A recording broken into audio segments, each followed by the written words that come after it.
Hello everybody, welcome into another lesson. So today we are going to talk about solving quadratic equations by factoring.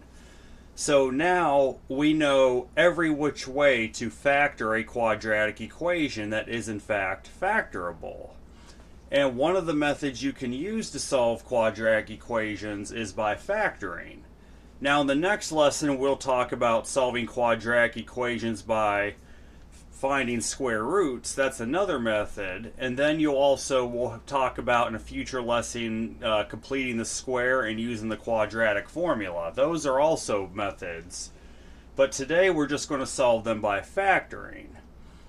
So one of the forms you'll be given is a quadratic expression equal to 0. The idea is then you're going to solve for x. Now the degree of the equation, which is 2, whatever the degree of the equation is, tells you how many solutions you're going to have. This ties into not too distant future from now something that's called part of the fundamental theorem of algebra, which basically states what I just said.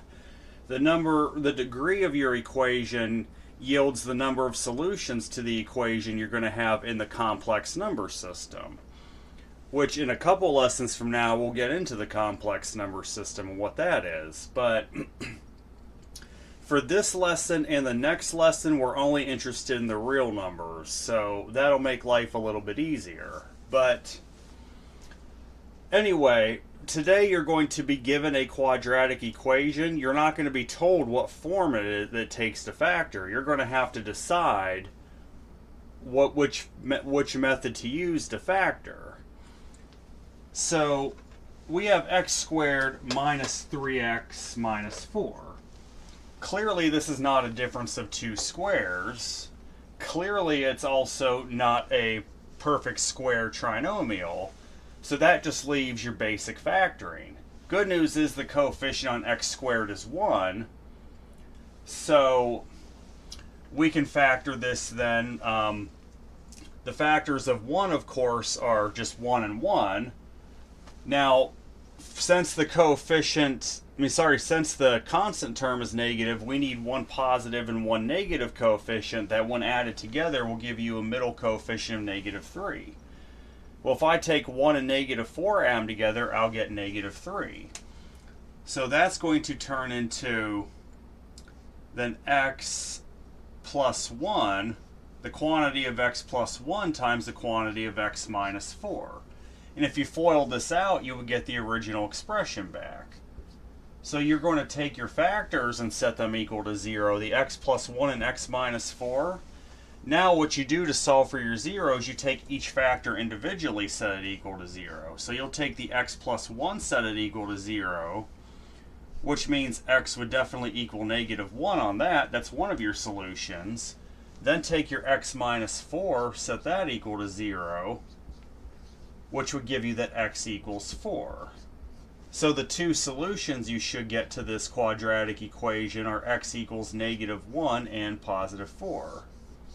So x equals negative 1 and positive 4 both would be the solution to this particular quadratic equation.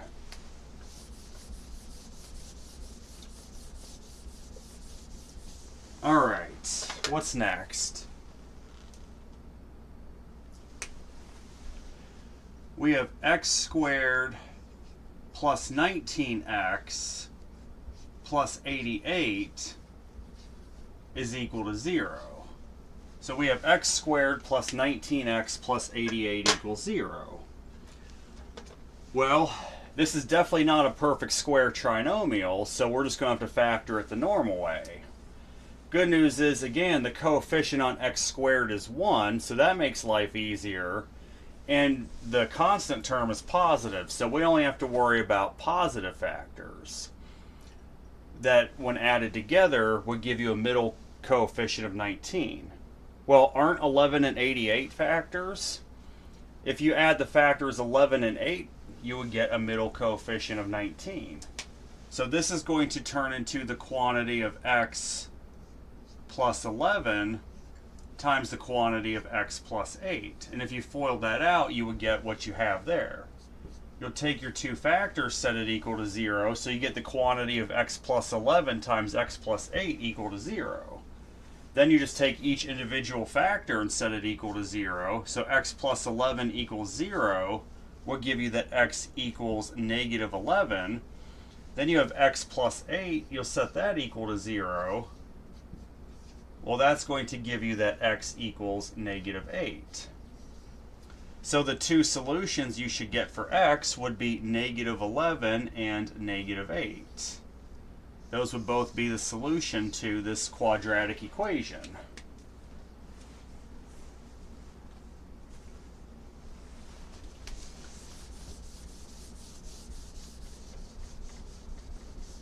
Trying to decide which color I like to write with the best. Probably not this one. All right. Next we have 5x squared minus 13x plus 6 is equal to 0. So we have 5x squared minus 13x plus 6 equals 0. Well, definitely not a perfect square trinomial. So we're just going to have to, now we need to take factors of 5 that when one factor of 5 is multiplied by a factor of 6 and then the other factor of 5 is multiplied by the other factor of 6, you add those two together, you get a middle coefficient of negative 13. Now since your middle coefficient is negative but your constant term is positive, that means I need two negative factors of 6. So my factors of 5, of course, well, you only have 1 and 5. For 6, if you're going to do negative factors, you only have negative 1, negative 6. Then you have negative 2 and negative 3. Alright, so if I take, let's see here.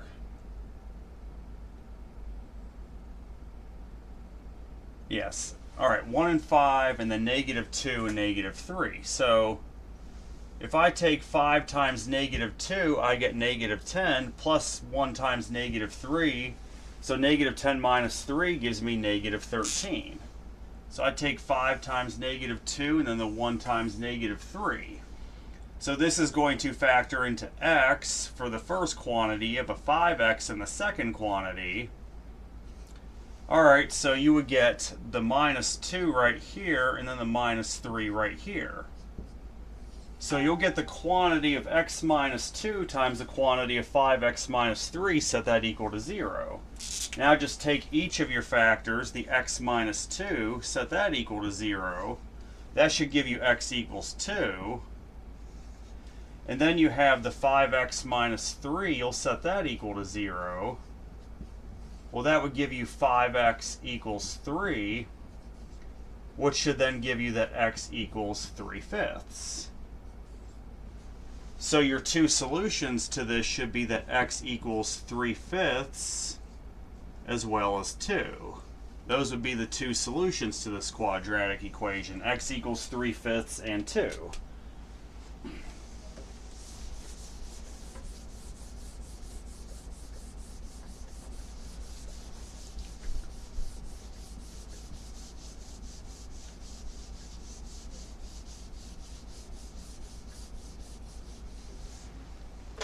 All right.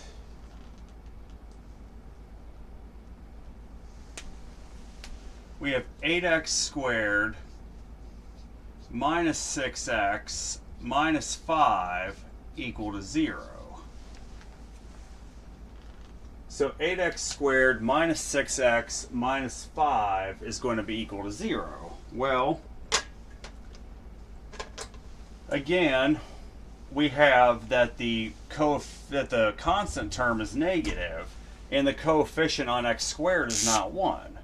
So let's find some factors of 8. So for 8, well, it's safe to say that 1 and 8 are definitely factors, but so are 2 and 4. Those are also factors of 8. Now, since the constant term is negative, it's a negative 5, we're going to have to find one positive and one negative factor of negative 5. So negative 5, you would have positive 1 and negative 5, and then you could have negative 1 and positive 5. Those are the only two possible sets of factors for negative 5. Alright. So what if I took, let's see, 4 times 1 is 4 plus 2 times negative 5. That would give me 4 minus 10. That would give me a middle coefficient of negative 6. So I took 4 times 1 and then I took 2 times the negative 5. So this will turn into the quantity of 2x. And then for the other quantity, 4x. Alright, I multiplied the 2 by negative 5, so that'll go right over here. I multiplied the 4 by positive 1. So now you get two factors of 2x plus 1 times the quantity of 4x minus 5 equal to 0. So now just take each of your factors, set them equal to 0. So 2x plus 1 equals 0. That would give you 2x equals negative 1, which would give you that x equals negative 1/2. And then take your 4x minus 5 and set that equal to 0. That would give you that 4x is equal to 5, which would give you that x equals 5/4. So your two solutions for x would be negative 1/2 and then positive 5/4.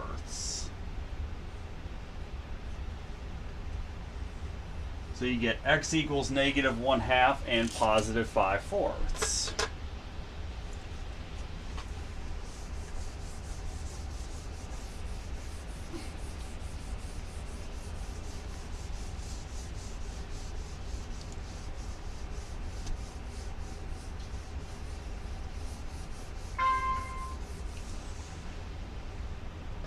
All right.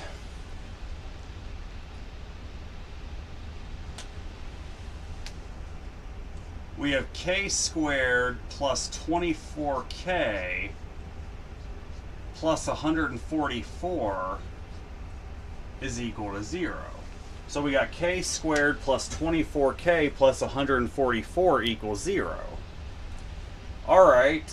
Well, this one is definitely a perfect square trinomial, because the square root of 12, square root of 144 is 12. If you take 2 times the square root of k squared, which would be k, times, so that'd be 2k times the 12, that would give you 24k.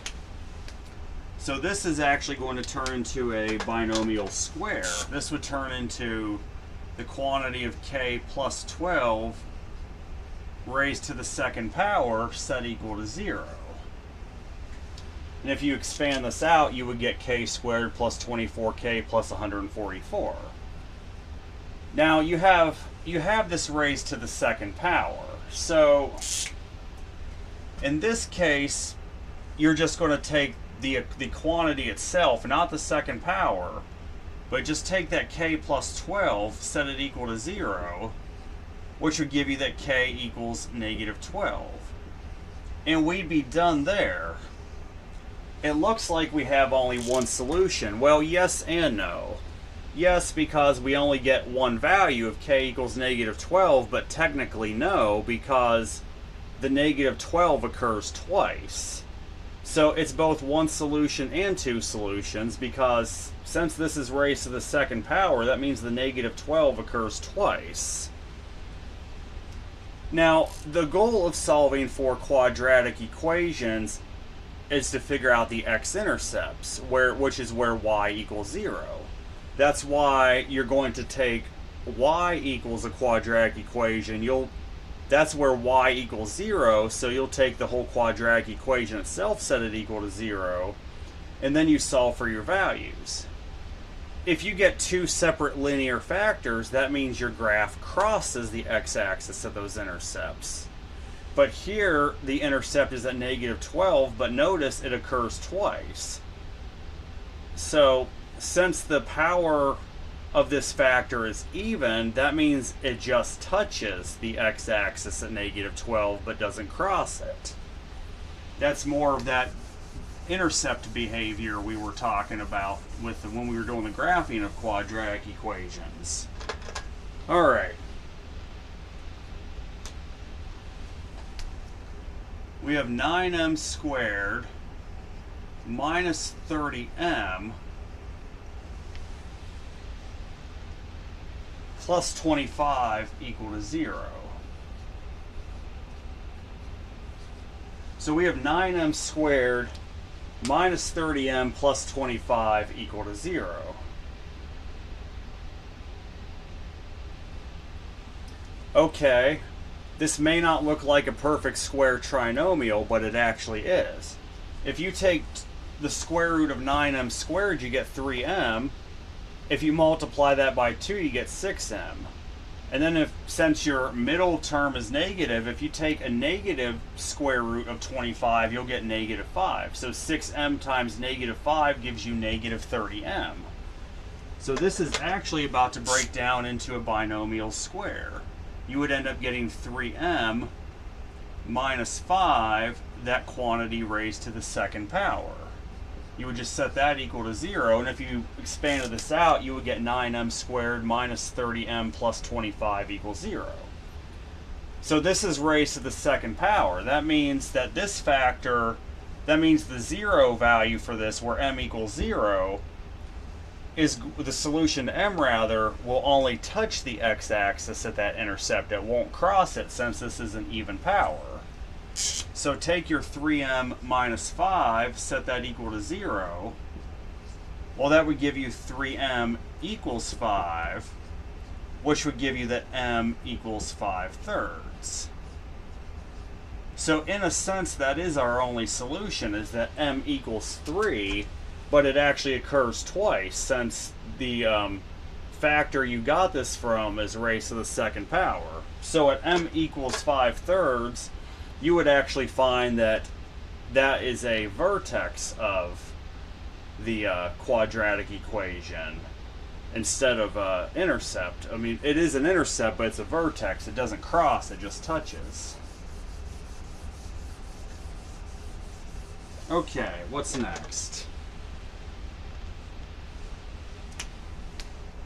Here's a good one. 81n squared minus 16 equals 0.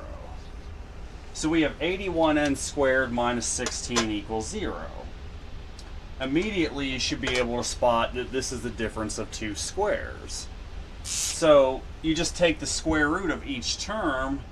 For the first quantity, square root of 81n squared is 9n, plus the positive square root of 16, which is 4. And then you'll have another quantity with 9n, but this time the negative square root of 16, so you'd have 9n minus 4 for your second quantity. Both of those set equal to 0. So you still, though, you'll take each of your factors, set those equal to 0, so 9n plus 4 is equal to 0. That's going to give you 9n equals -4, which would give you n equals -4/9. And then you'll take your 9n minus 4, set that equal to 0, which would give you 9n equals +4, which would give you that n equals +4/9. If you have the same number where one's positive and one's negative, how you can write this is you could say n is equal to plus and minus, plus minus 4/9. That denotes that you have two separate solutions because the 4/9, one's positive and one's negative. That's just a way of combining it into one thing. So that's how you can write it. N is equal to plus and minus 4/9.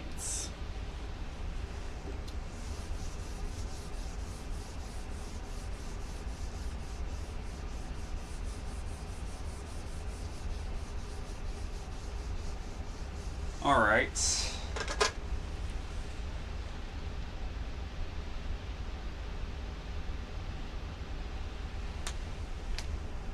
So we have 40a squared plus 40a is equal to 0. So we've been given, whoops, not 40a, just 4a, excuse me. So we have 40a squared plus 4a equals 0. Well, there's only two terms, and if we notice, what's common to both of them? You have a factor of 4a that's common to both terms, right? So if you factor out a 4a, you'll take that times the quantity of, this would be 10a plus 1. And if you distribute, you'll get the 40a squared plus 4a. But you would have 4a times the quantity of 10a plus 1 equals 0. So take each factor, your 4a, set that equal to 0. That's just going to give you a equals 0. Now, take your 10a plus 1, set that equal to 0. That would give you 10a equals negative 1, which would mean a would equal negative 1/10. So the two solutions to a are going to be both negative 1/10 and then 0. Those are the two solutions you would get, negative 1/10 and 0.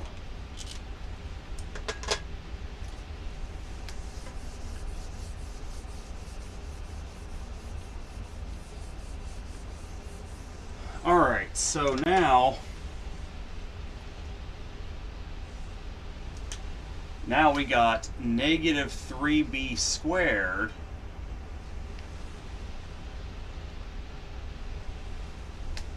plus 3b plus 90 is equal to 0.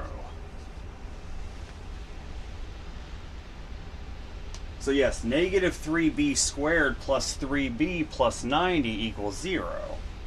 What's one thing immediately that we notice? You have a negative coefficient on your quadratic term, right? Then you have a negative 3 on your quadratic term. Remember what I said, you always want the coefficient of the second degree term to be positive. So right away we're going to factor out a negative 1, which this would be negative of the quantity of 3b squared minus 3b minus 90, which still equals 0. But let's look deeper into this. 3b squared minus 3b minus 90, what's common to all three of those?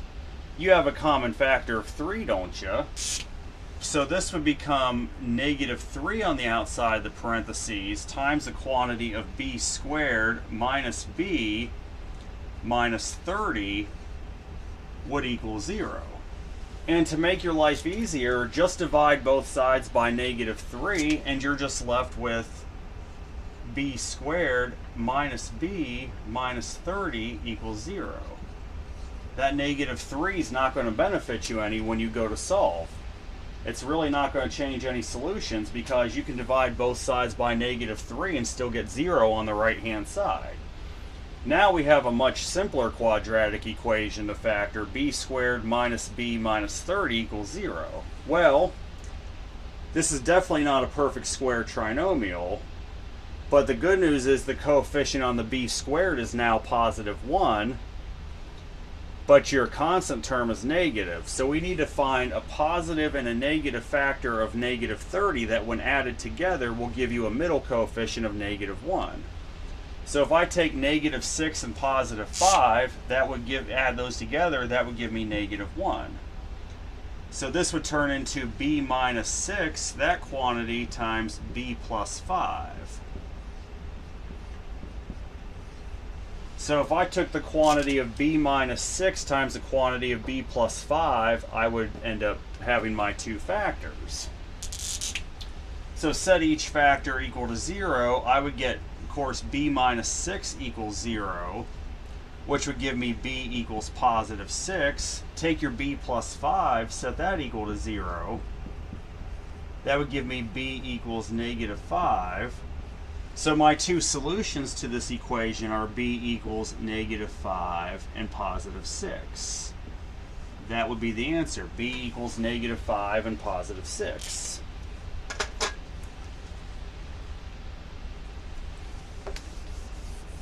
Now we're going to shift gears a little bit here. Let's shift a little bit. let's say we have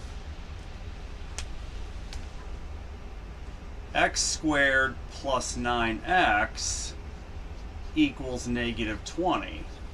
So we have x squared plus 9x equals negative 20. Well, one thing to have any hope or prayer of solving for a quadratic equation is for the right side to equal 0. The right side always has to equal 0. At least if you're going to do it by factoring. I should specify, if you want to do it by factoring or even by quadratic formula, both of those you have to have 0 on the right hand side. So in order to make the right hand side 0, we just add 20 to both sides, right? So this would turn into x squared plus 9x plus 20 would equal 0. Now that the right side's equal to 0, we're in business. And I think it's obvious that 4 and 5 are two factors of 20 that would add up to 9 when you add them together. So you get the quantity of x plus 4 times the quantity of x plus 5 would be equal to 0. So x plus 4 equals 0 would give you x equals negative 4. X plus 5 equals 0 would give you that x equals negative 5. Alright, so your two solutions to this will be x equals negative 5 and negative 4. Those are the two solutions we're looking for. Negative 5 and negative 4.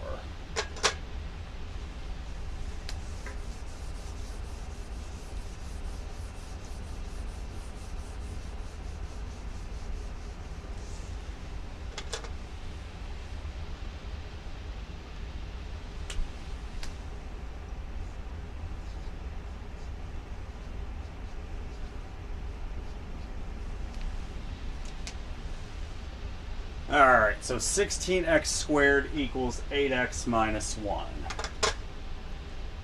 So 16x squared equals 8x minus 1. Well, we have the quadratic term on the left, but the right-hand side still needs to equal 0 in order for us to be able to solve this by factoring at least. So that means if we subtract 8x and add 1 to both sides, we'll get both sides to equal 0. So we'll get the right side to equal 0. So this would turn into 16x squared minus 8x plus 1 would equal 0. Now we have a form we can work with. In fact, I'm going to say that this is a perfect square trinomial. Because if you take 4x minus 1 and raise that quantity to the second power, expand it, you'll get 16x squared minus 8x plus 1 equals 0. So now you just got 4x minus 1 to the second power equal to 0. So just take that 4x minus 1, set it equal to 0. You would get 4x equals 1, which would give you a value for x being 1/4. And that's it. X would be equal to 1/4. That's all you can get.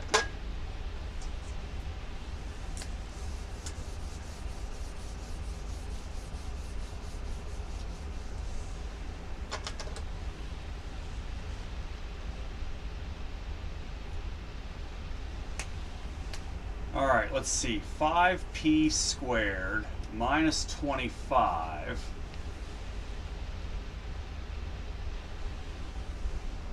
equals 4p squared plus 24. Alright, so you got 5p squared minus 25 equals 4p squared plus 24.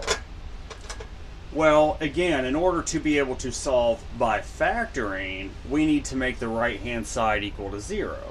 So you'll just subtract 4p squared and 24 from both sides. If you do that, this will turn into p squared minus 49 is equal to 0. So you get p squared minus 49 equals 0. This is obviously the difference of two squares. This would end up giving you p plus 7 times the quantity of p minus 7 equal to 0. So take your p plus 7, set it equal to 0. That would give you p equals negative 7. Then take your p minus 7, set that equal to 0. That would give you p equals positive 7. So p is equal to both plus and minus 7. That would be the solution. P equals plus and minus 7. 1 second, I'll let you get that real quick.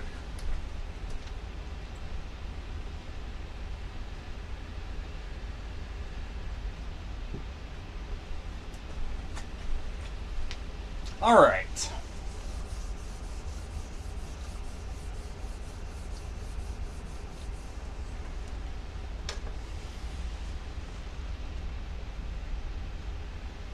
So let's see, we have 2y squared minus 4y is equal to, I'm sorry, I missed something. 2y squared minus 4y minus 8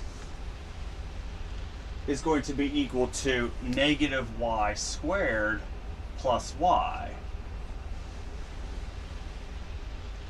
So we have 2y squared minus 4y minus 8 equals negative y squared plus y. Well, in order to be able to solve by factoring, we need to make the right-hand side equal to 0. So to both sides, we need to add y squared and then subtract y. So this would turn into 3y squared minus 5y minus 8 is equal to 0. So you got 3y squared minus 5y minus 8 equals 0. Well, definitely not a perfect square trinomial, so you're just going to have to factor this in other ways. So definitely take factors of 1 and 3, of 3 rather. Well, all you get for 3 is 1 and 3. Now, the constant term is negative 8, which means we have to take one positive and one negative factor of that. So for negative 8, you would of course get positive 1 and negative 8. You could get negative 1 and positive 8. You could get positive 2 and negative 4. You could also get negative 2 and positive 4. Those are all viable factors of negative 8.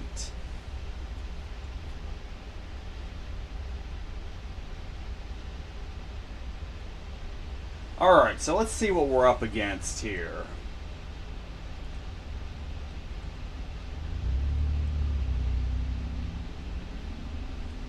Let's look at this here. So, yes, if I take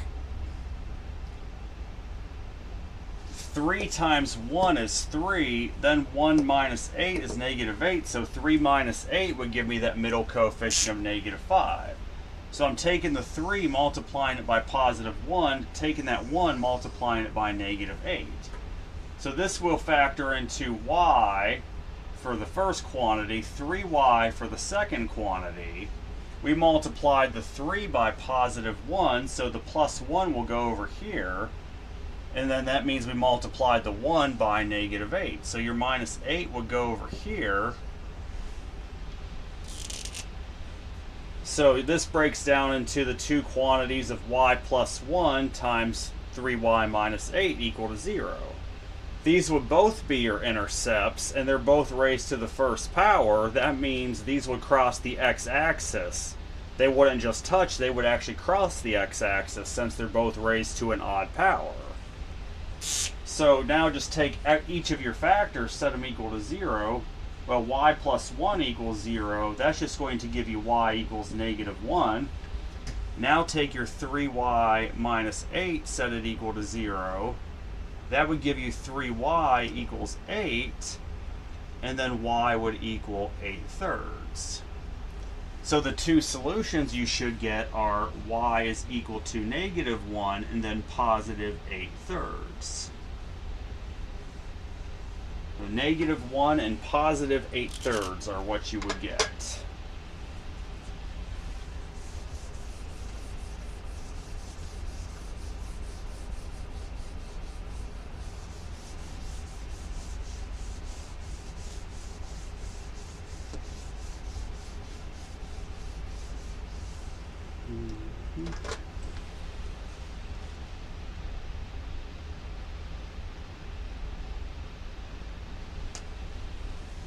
let's see, 2q squared plus 4q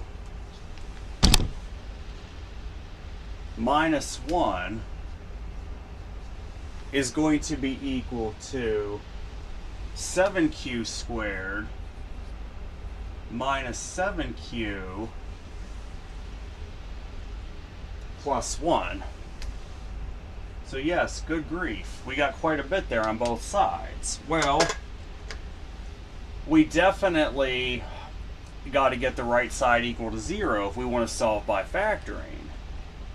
So we have to subtract 7q squared, add 7q, and subtract 1 from both sides. So if we did that, this would turn into negative 5q squared plus 11q minus 2 equals 0. So we have negative 5q squared plus 11q minus 2 equals 0. Now we got something we can work with. Immediately we notice we have a negative coefficient on the q squared term. So we need to factor out a negative 1 to make the q squared term positive. So that'd be negative of the quantity of 5q squared minus 11q plus 2. All that's going to equal 0. Well, you can divide both sides by negative 1 to make your life easier. Now you're just left with 5q squared minus 11q plus 2 is equal to 0. So, good news is we now have a positive coefficient on q squared, and the constant term is positive, but your middle coefficient is negative. So actually what we have to do then, we got to find factors of 5. Let's start there. 5, well, you got 1 and 5. For 2, your only two negative factors of that are going to be negative 1 and negative 2. So if I take 5 times negative 2, I'll get negative 10 plus 1 times negative 1. So that'd be negative 10 minus 1 would give me that negative 11. So we got 5 times negative 2, 1 times negative 1. So the factors would turn into q for the first quantity and 5q for the second. Both still equal to 0. Now 5 was multiplied by negative 2, so your negative 2 goes here. 1 was multiplied by your negative 1. So this will become q minus 2, that quantity, times 5q minus 1 equals 0. So go ahead, take your q minus 2, set it equal to 0. That would just give you q equals 2. Then take your 5q minus 1, set that equal to 0. That would end up giving you 5q equals 1, which would give you q equals 1/5. So the two solutions here are going to be q equals 1/5 and positive 2.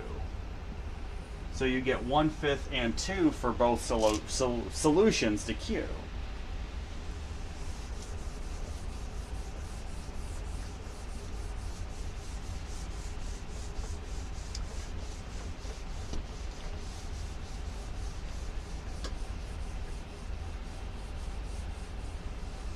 All right. Good one. So we got the quantity of w plus 6 raised to the second power is going to be equal to 3 times the quantity of w plus 12, and we're not done yet, minus w squared. So here's a doozy for you. We got w plus 6 raised to the second power equal to 3 times the quantity of w plus 12 minus w squared. Let's expand the left side. W plus 6 to the second power, so that would give you w to the second power plus 2 times w times 6, that would give you plus 12w, plus your 6 squared, that would give you plus 36, equal to, let's do some distribution here. 3 times w is what? Well, that's just 3w, plus we got 3 times 12 is 36, all that, then minus w squared. So this breaks down into w squared plus 12w plus 36 equals 3w plus 36 minus w squared. Well, in order to be able to solve by factoring, you're going to need to get the right-hand side equal to 0. So we have to add w squared to both sides, subtract 3w from both sides, and then subtract 36 from both sides. So that's going to end up looking like 2w squared plus 9w, and then 36 minus 36 is 0. So you'd simply end up getting 2w squared plus 9w equals 0. Well, there's definitely a common w from both terms, right? So factor out your common w, you get w times 2w plus 9 equals 0. Then you just set each of your factors equal to 0. Well, w equals 0, no further explanation needed. Then you would have 2w plus 9 equals 0, which would end up giving you 2w equals negative 9, which would give you w equals negative 9 halves. So the two solutions you should get for w would be negative 9 halves and then 0. Those are your two answers you'd be looking for, negative 9 halves and 0. When in doubt, if you want to check your work, take your values for w, put it into the original equation, and you should get that the left side equals the right.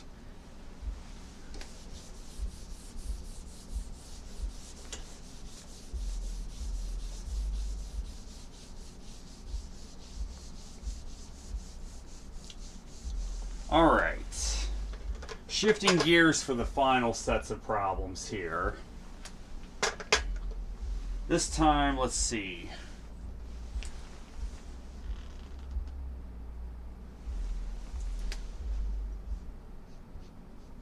Find the functions zeros. So we're going to be given some functions. We got to find the zeros of those functions. So we, for example, have f of x equals x squared minus 3x plus 2. So f of x equals x squared minus 3x plus 2. What does it mean to find the function zeros? That's when f of x itself equals 0. So to set f of x equal to 0, you'll take the whole right-hand side, set it equal to 0. That's going to turn into x squared minus 3x plus 2 equals 0. Okay? Why find a function zeros? Because graphically, that means you're finding the x-intercepts. F of x literally stands for y, which would mean y equals 0, so you'll get those values of x for when y equals 0, the x-intercepts. And then we got to figure out, does it just touch the x-axis or does it cross the x-axis? Well, x squared minus 3x plus 2, this is going to factor into x minus 1, that quantity, times x minus 2. And if you factor those out, you would get the x squared minus 3x plus 2. Take both of those factors, set them equal to 0. Well, notice your x minus 1 and your x minus 2 both are raised to the first power, right? That means at those x-intercepts, whatever values of x those are, it's going to actually cross the x-axis since they're raised to odd powers. So take your x minus 1, set that equal to 0, so x would equal 1. Take your x minus 2, set that equal to 0, x would equal 2. So your two solutions for this are x equals 1 and 2. And that would be about the best you can do, x equals 1 and 2. Got a little bit more, not too much more.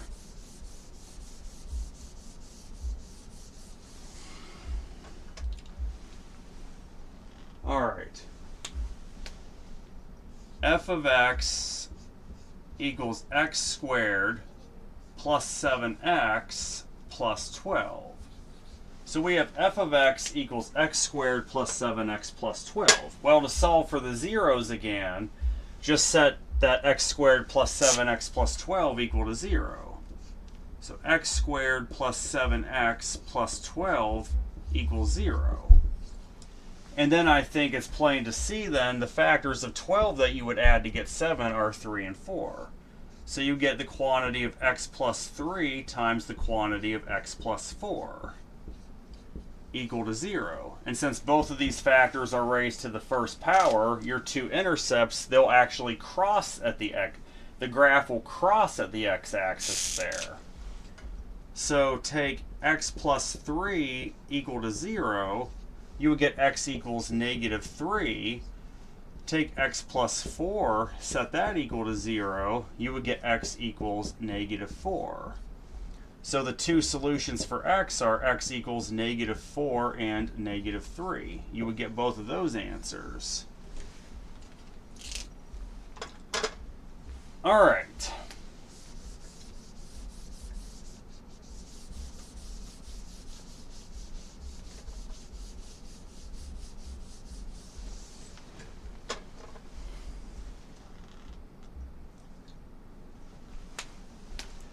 F of x equals x squared plus 2x minus 35.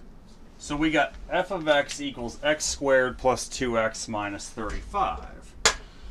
Well, to find the zeros, just take the value of f of x and set that equal to 0. So you would take that x squared plus 2x minus 35, set that equal to 0. Now, since your constant term is negative, that means we need to take one positive and one negative factor, add them together, and get a middle coefficient of 2. Well, that's going to be positive 7 and negative 5. So if I take the quantity of x plus 7 times the quantity of x minus 5, set that equal to 0, then I should get exactly this. So take x plus 7, set that equal to 0, you would get x equals negative 7. Take x minus 5, set that equal to 0, you would get x equals 5. So your two solutions to x are x equals negative 7 and positive 5. So x equals negative 7 and positive 5.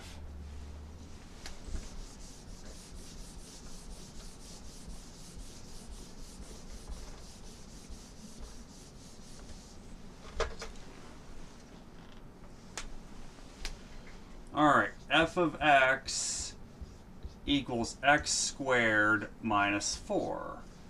So we got f of x equals x squared minus 4. So just take your x squared minus 4, set that equal to 0 to find the zeros. It should be apparent this is a difference of two squares. So this will factor into the quantity of x plus 2 times the quantity of x minus 2 equal to 0. So take each of your factors, set them equal to 0. X plus 2 equals 0 would give you x equals negative 2. X minus 2 equals 0 would give you that x equals positive 2. So the two solutions for x are that x equals both plus and minus 2.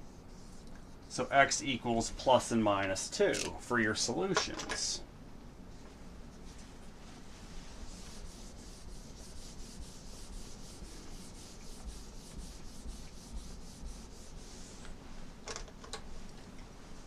I have about 5 more, then we're done.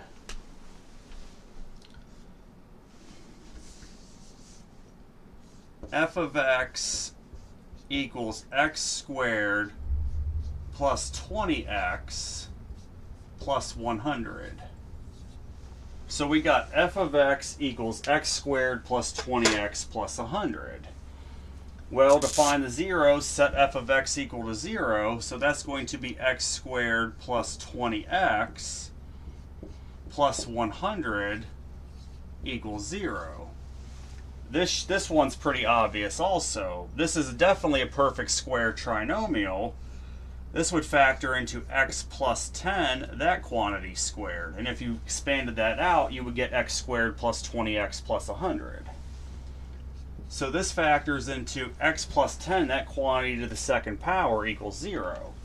Now, since this factor is raised to an even power, that means it's still an x-intercept, but it does not cross. It only touches the x-axis at that point. It just touches the x-axis.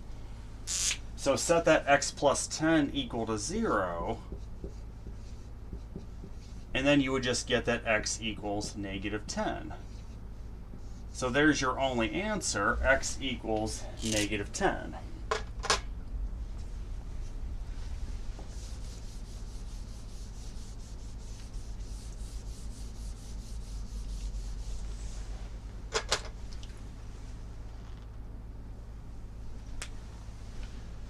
F of x equals x squared minus 3x.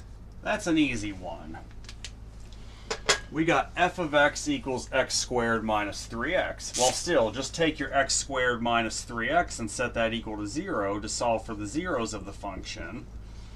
You notice you have a common x between both terms. So this would factor into x times the quantity of x minus 3 equals 0. Set each individual factor equal to 0. Of course, you get x equals 0. That's a given. Then take the x minus 3, set that equal to 0. That would give you that x equals 3. So the two solutions to this function are x equals 0 and 3. You would get both of those values of x, 0 and 3. Should have 3 more, then we'll be done.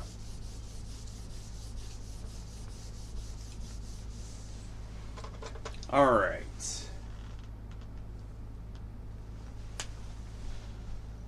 Y equals 3x squared. Well, y, you could use y. Y and f of x are interchangeable, but I'm just going to use f of x because I want us to get used to using that. F of x equals 3x squared minus 12x minus 15. So f of x equals 3x squared minus 12x minus 15. So take your function, set it equal to 0 to find the zeros. That would be 3x squared minus 12x minus 15 equals 0. What do we notice right away about this? Each of these terms have a common factor of 3, do they not? Let's factor out that 3.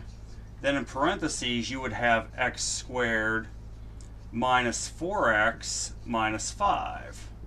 That quantity equal to 0. And to simplify your life, just divide both sides by 3. Now you're just left with x squared minus 4x minus 5 equals 0. So then let's see, factors of negative 5 that when added together would give you negative 4. If I took positive 1 and negative 5 and added those, I would get negative 4. So take x plus 1 times the quantity of x minus 5. Set that equal to 0. So x squared minus 5x plus minus 4x minus 5. Good. So you get the quantity of x plus 1 times x minus 5 equal to 0. Take your x plus 1 itself, set it equal to 0. X would equal negative 1. Take your x minus 5, set that equal to 0. That would give you x equals 5. So the two solutions you should get are x equals negative 1 and positive 5.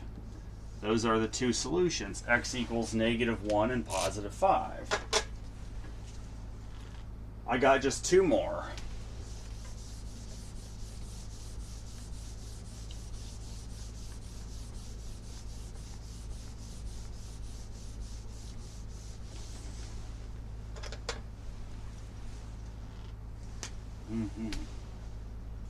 F of x equals negative x squared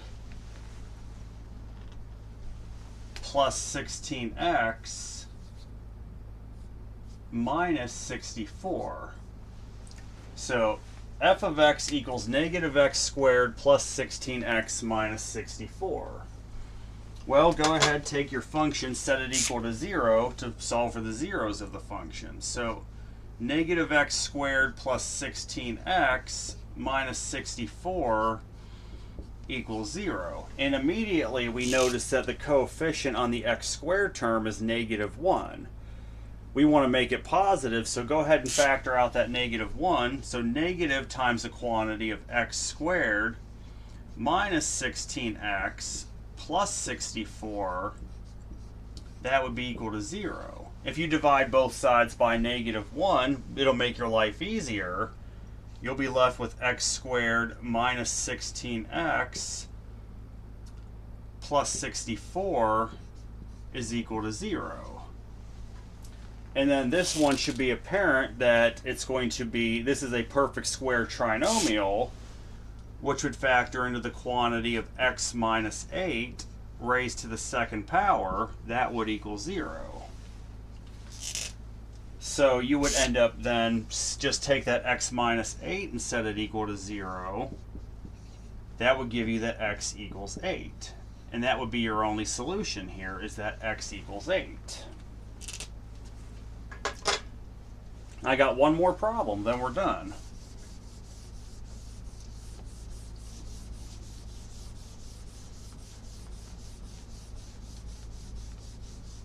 Alright, what do we got here? Let's see, good old f of x. That part is always true, but